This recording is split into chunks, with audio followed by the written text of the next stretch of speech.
నమస్కారం డాక్టర్ సాబ్. నమస్తే నమస్తే. ఏమైంది బాలరాజు, వస్తలేవు ఈ మధ్య? నాకు జరా పని ఉండే డాక్టర్ సాబ్, అందుకే రాలేదు. జరా పర్సనల్ పని ఉండే, అందుకే రాలేదు. ఏమైంది మళ్ళీ ఇప్పుడు? నాకేం కాలేదు, మా భార్యకు ప్రాబ్లం ఉన్నది, అందుకే వచ్చిన. మళ్ళీ మీ భార్య ఏది? మా ఇంటికి పోయి తొలకొస్తా డాక్టర్ సాబ్. తొలకరాపో.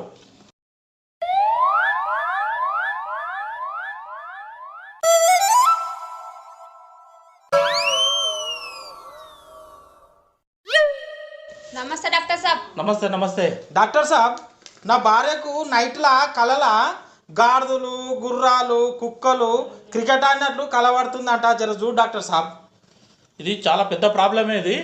దీనికి గోళీలు ఇస్తా, ఈ గోళీలు తీసుకొని ఈరోజు రాత్రికి వేసుకొని తక్కువ అయిపోతుంది. ఈరోజు వేసుకోండి డాక్టర్ సాబ్, రేపు వేసుకుంటే ఈ గోళీలు. ఈరోజు ఎందుకు వేసుకోవు? ఈరోజు ఫైనల్ మ్యాచ్ ఉంది, రేపు వేసుకుంటా.